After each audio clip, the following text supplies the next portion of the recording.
ആരാ? ഓ, shock അടിച്ചതായിരിക്കും. Switch കേടാ. Switch കേടാണെങ്കിൽ മാറ്റാത്തത് മനഃപൂർവ്വം മാറ്റാത്തതാ. അതെന്ത്? അതങ്ങനെയാ. പിന്നെ തഹസിൽദാരെ കാണാനാണെങ്കിൽ ആഫീസിൽ ചെല്ലണം. ഞാൻ പുതിയ തഹസിൽദാരാ. പേര് രാമകൃഷ്ണൻ. പ്രിയദർശിനി അമ്മ തഹസിൽദാർ വീട് ഒഴിഞ്ഞില്ലേ? ഞാൻ പെട്ടി സാധനങ്ങളൊക്കെ ആയിട്ടാണ് വന്നിരിക്കുന്നത്.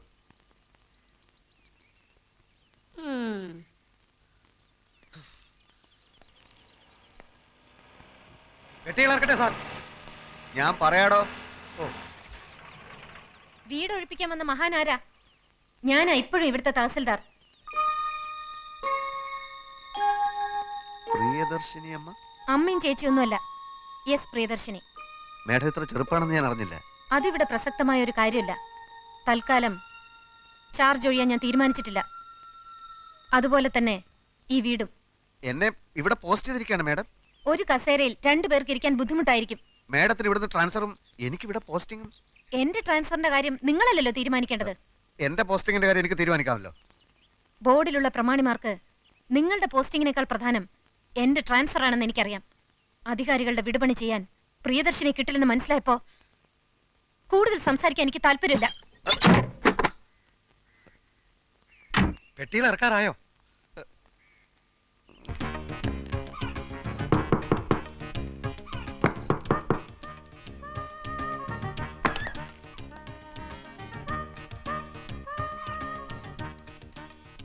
ഞാൻ മാപ്പ് പറയാൻ വന്നതാണ്. ഞാനങ്ങനെ ക്ഷോഭിച്ച് സംസാരിക്കാൻ പാടില്ലായിരുന്നു, പ്രത്യേകിച്ചും ഒരു സ്ത്രീയോട്. ഞാൻ കാരണം ഒരു ഗ്ലാസും പൊട്ടി. ഗ്ലാസ് ഞാൻ വാങ്ങിച്ചു തന്നേക്കാം. എവിടാ നാട്? നാട് ഇന്ത്യ. അയ്യോ മേഡം ഭയങ്കര തമാശക്കാരിയാണല്ലോ. ഇത്രയും ഞാൻ പ്രതീക്ഷിച്ചില്ല. പുറത്തു പോണം. ഞാൻ ഡ്യൂട്ടിയിലാണ്. ഇന്ററപ്റ്റ് ചെയ്യാൻ ഒരാളെ ഞാൻ സമ്മതിക്കാറില്ല. മേഡം എന്നോട് ഇത്തിരി ദയവ് കാട്ടണം. എൻ്റെ 2 പെങ്ങന്മാർക്ക് ഇവിടുത്തെ കോളേജിൽ അഡ്മിഷൻ പറഞ്ഞു വെച്ചിരിക്കുക. വീട്ടു സാധനങ്ങളൊക്കെ പാക്ക് ചെയ്ത് അമ്മ നാട്ടിൽ കാത്തിരിക്കുക. തഹസിൽദാരായി പ്രൊമോഷനായിട്ട് എൻ്റെ ആദ്യത്തെ പോസ്റ്റിംഗ് ആണിത്. മേഡം നല്ല മനസ്സ് വിചാരിച്ച് എനിക്ക് ചാർജ് ഒഴിഞ്ഞു തന്നില്ലെങ്കിൽ എൻ്റെ കാര്യം. ഇയാൾക്ക് കോമൺ സെൻസ് ഇല്ലേ? കാര്യം പറഞ്ഞ മനസ്സിലാവില്ലേ? പുറത്തു പോവാൻ. മേഡം ഞാൻ ഇയാൾ എന്നെ ജോലി ചെയ്യാൻ സമ്മതിക്കുന്നില്ല. മേഡം ഞാൻ ഗെറ്റ് ലോസ്റ്റ് ഐ സേ.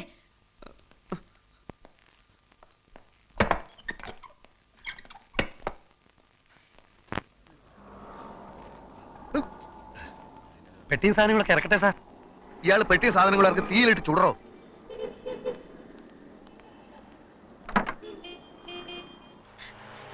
എന്റെ കർത്താവ് ഈശോ മിശിഹായേ.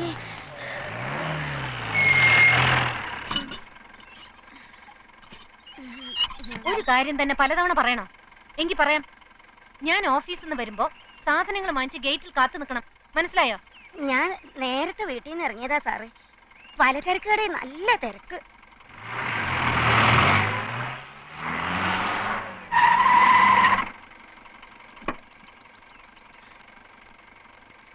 കാലത്ത് 8:30.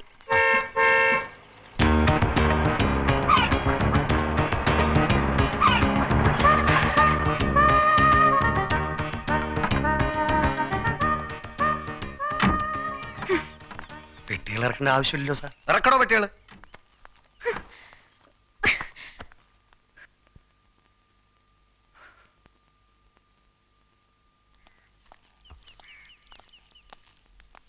അപ്പൊ ഇറങ്ങുന്നില്ലേ?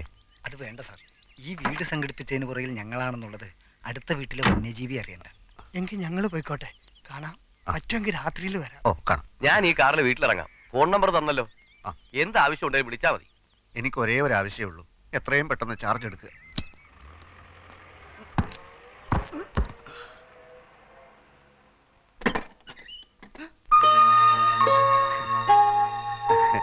എന്റെ ഭാഗ്യത്തിന് ഇങ്ങനൊരു വീട് ഒത്തുകിട്ടി. മേഡത്തിന് എപ്പോഴെങ്കിലും ആ വീട് ഒഴിയാൻ തോന്നിയാൽ ഇവിടെ ആവുമ്പോ എനിക്ക് എന്റെ പെട്ടി സാധനങ്ങൾ എടുത്ത് എളുപ്പത്തിൽ അങ്ങോട്ട് കയറാമല്ലോ. അത് നേരാ. പക്ഷെ ഞാൻ മരിച്ചു കഴിയുമ്പോഴായിരിക്കും ഇയാൾ ഇയാളുടെ പെട്ടി സാധനങ്ങളുമായിട്ട് ഇങ്ങോട്ട് കയറുന്നത്.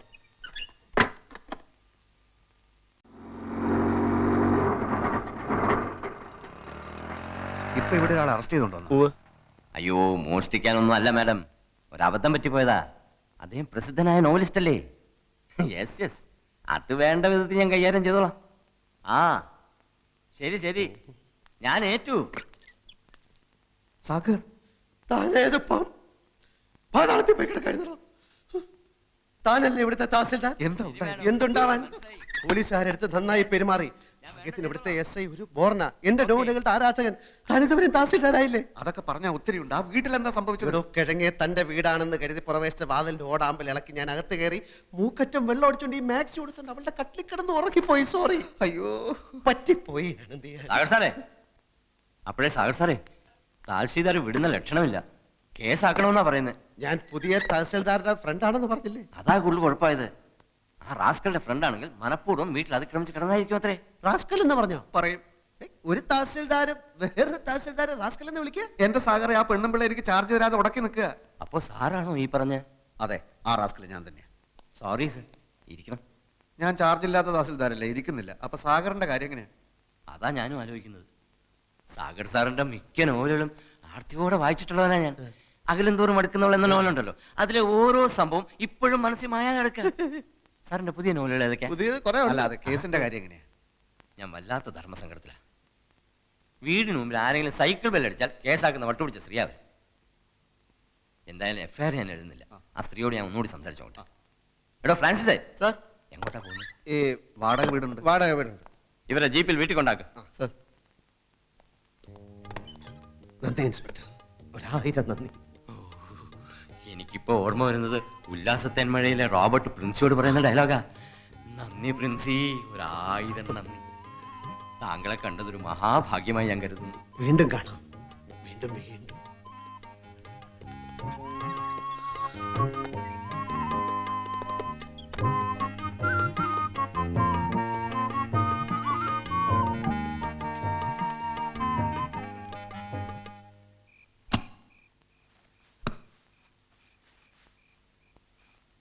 ഹ, ഈ നൈറ്റി പറിച്ച് കളഞ്ഞില്ലേ?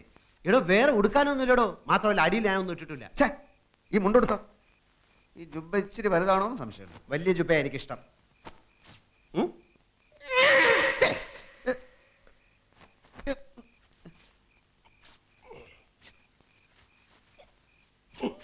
ഇതാണോടോ തന്റെ വലിയ ജുബ? എന്ത് പറ്റി? ഞാനിട്ടപ്പോ നല്ല വലിപ്പമുണ്ടായിരുന്നു. താൻ വെറും ആചാന ബാഹുവല്ലേ? അതുപോലാണോ ഞാൻ? பெரியோர்களே, என் அன்பு தாய் குலமே, என் ரத்தத்தின் ரத்தமே, இந்த அண்ணன் சொல்றது என்னன்னு വെച്ചാ ഞാൻ പോരാ. സാഗർ, എവിടെ പോവാ? അവളെ കാണാൻ. എവളെ? അവളെ തന്നെടോ. സാഗറെ, അത് വേണ്ട. എനിക്കൊരു അബദ്ധം പറ്റിയാണെന്ന് അറിഞ്ഞിട്ടും പോലീസ് ഇൻസ്പെക്ടറോട് കേസാക്കാൻ അവൾ എന്തിനാണ് പറഞ്ഞതെന്ന് അറിയണമല്ലോ. അത് ആപത്താണ് സാഗർ. തന്റെ ഈ പോക്ക് എന്റെ ജോലി എന്നേക്കുമായി വെള്ളത്തിലാക്കാനുള്ള പോക്ക. അല്ലെങ്കിലും തന്റെ ജോലി പോക്ക. പറഞ്ഞു കേട്ടെടുത്തോളം തന്നിഷ്ടക്കാരിയും അഹങ്കാരിയുമായ അവളെ 4 തെറി പറഞ്ഞില്ലെങ്കിൽ ഈ സാഗർ കോട്ടപ്പുറത്തിന് ഉറക്കം വരില്ലടോ. എങ്കിൽ താൻ പോയിട്ട് വാ. തന്റെ ഓരോ തെറിയും എന്റെ ശവപ്പെട്ടി മേലുള്ള ഓരോ ആണിയായിരിക്കും. താനൊക്കെ ഇത്ര ഉള്ളടോ. എടോ, ഞാൻ പോകുന്ന ഈ മാസ്ക് അവർക്ക് കൊടുക്കാനാ. പിന്നെ എന്റെ സഞ്ചി അതിനകത്തിരിപ്പുണ്ട്. എന്റെ സ്ഥാവര ജംഗമ വസ്തുക്കൾ മുഴുവനാ സഞ്ചിക്കാത്ത.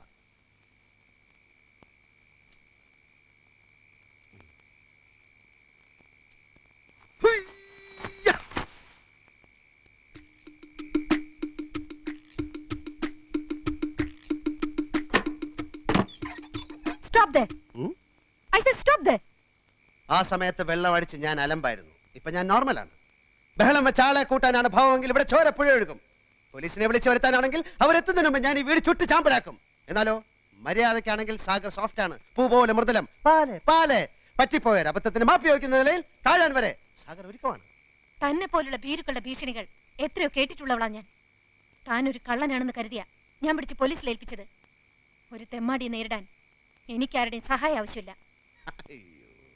എന്നെ ഭയപ്പെടുത്തി ഇവിടുന്ന് ഓടിച്ചിട്ട് കൂട്ടുകാരനെ എന്റെ കസേരയിൽ കയറ്റി ഇരുത്താമെന്ന് താൻ വ്യാമോഹിക്കുന്നുണ്ടെങ്കിൽ താൻ വെറും ഒരു പമ്പര വിട്ടിയാണ്. ആണോ? എങ്കിൽ ഈ സാഗർ കോട്ടപ്പുറം പ്രഖ്യാപിക്കുകയാണ്. 24 മണിക്കൂറിനുള്ളിൽ നിന്റെ കസേര തെറിപ്പിച്ചില്ലെങ്കിൽ സാഗർ കോട്ടപ്പുറം എന്ന നോവലിസ്റ്റ് ഈ അണ്ടകടാകത്തിൽ പിന്നെ ഉണ്ടാവില്ല. ഉണ്ടാവരുത്. ഓക്കെ, ഇതാ നിന്റെ ബാക്ക്. യുദ്ധം പ്രഖ്യാപിച്ച സ്ഥിതിക്ക് നമുക്ക് മാന്യമായിട്ട് പിരിയാം. നിന്റെ കടപ്പ് മുറിയിൽ എന്റെ ബാഗും തുണികളും ചെരുപ്പും 3 പേനകളും ഇരിപ്പുണ്ട്. അതിക്ക് തന്നാ നന്ന്.